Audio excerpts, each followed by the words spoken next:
Alright, so I've been working on a little bit of different tricks and stuff from like trying to understand stuff from way back, and one thing I've been trying to understand a lot has been time travel, which is the name I've given for having two clients open at the same time, or two instances of HP2 open at the same time, and it's been kind of interesting for at least one category, which is all chests. It'll probably be split into two categories, but regardless of what happens with that, I do want to show kind of how to do it, so that other people can join in the fun if they want.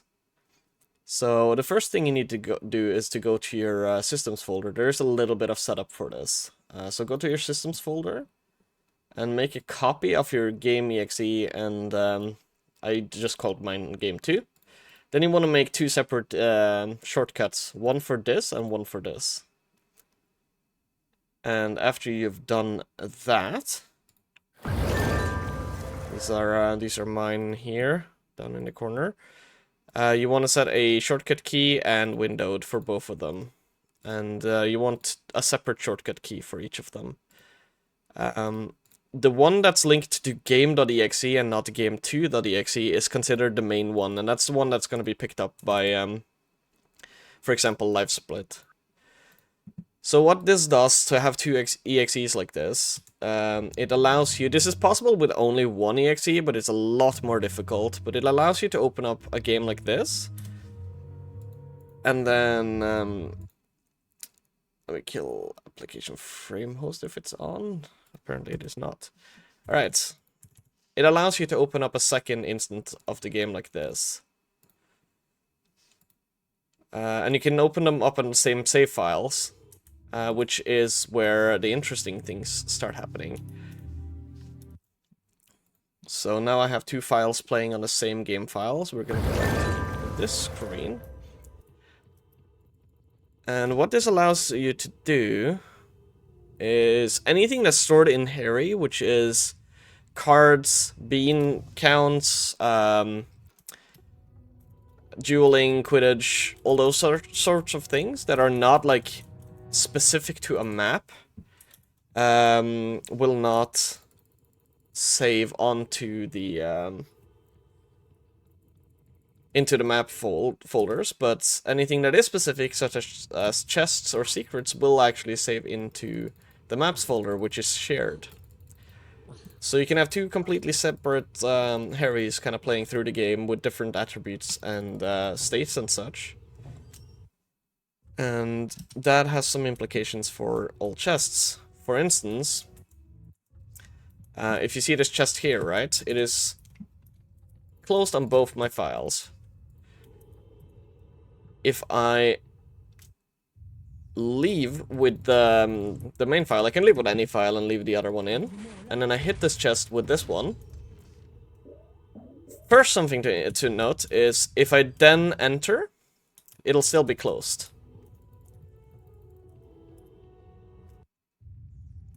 But if I exit, as soon as I exit with this file, whenever you leave a map, the cache data for that map is kind of saved.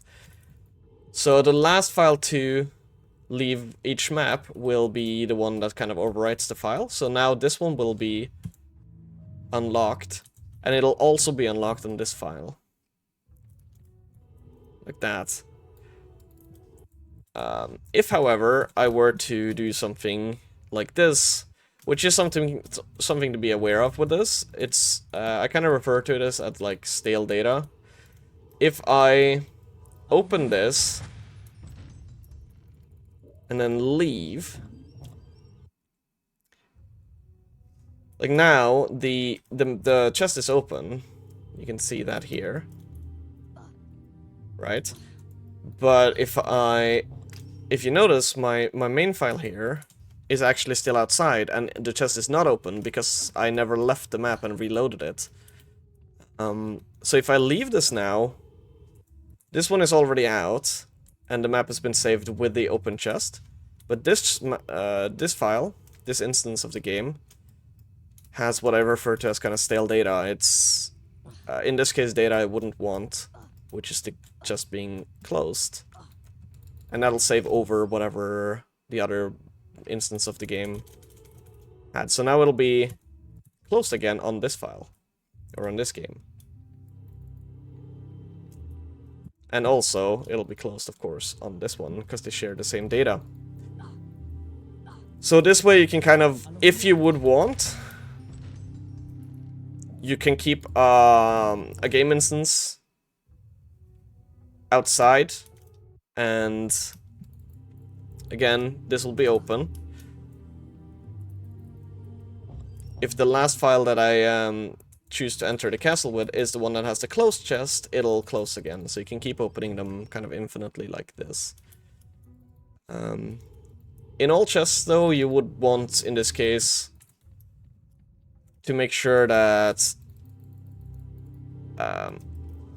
if I open a chest on this file, I need to make sure that the other file leaves the map first.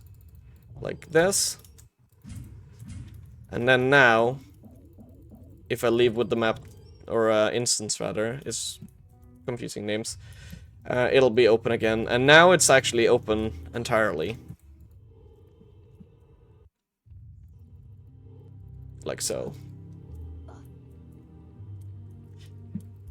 Something else to realize with this is that if you hit a save point on either one of the files and actually save the game, there's two things that'll happen. The cache data will actually be saved in to the save point, from my understanding at least.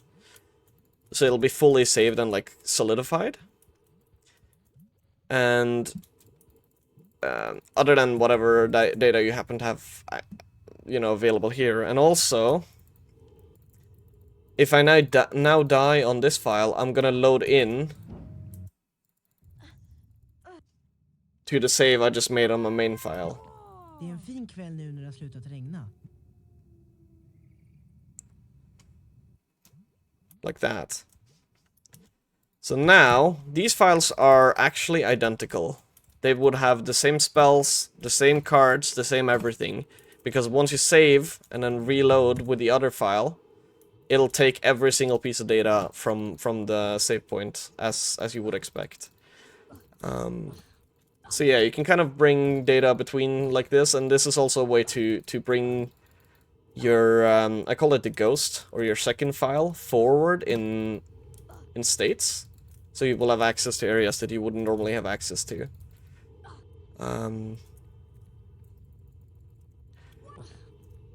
To be able to, like, for example, get chests behind vines and such. It is a little confusing, and it does take some time getting used to. And I'm sure I forgot to explain some stuff here. But it should be at least a good starting point if someone wants to start playing with it. There's also some weird stuff about, like, save points being ignored or something. But I haven't quite figured that part out yet. So yeah, this is kind of neat, interesting little niche strat that will only really affect one run and be kind of pointless otherwise. It is very bad for most categories where you want to just progress through the game, because to have any sort of, like, benefit from it, you need to hit the trigger with one of your files, and at that point you're just past the file anyways, or past the trigger anyways. There are some potential niche strats you could do with this. Like, for instance, there is a way to remove bean bonus room RNG with this, which you know, is nice, but it does take longer to just do that than to get the bad RNG, so there's no real point in it.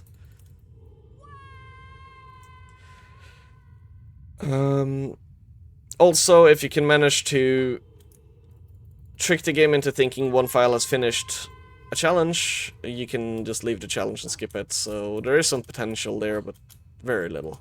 It's mostly for collection categories, I'd imagine.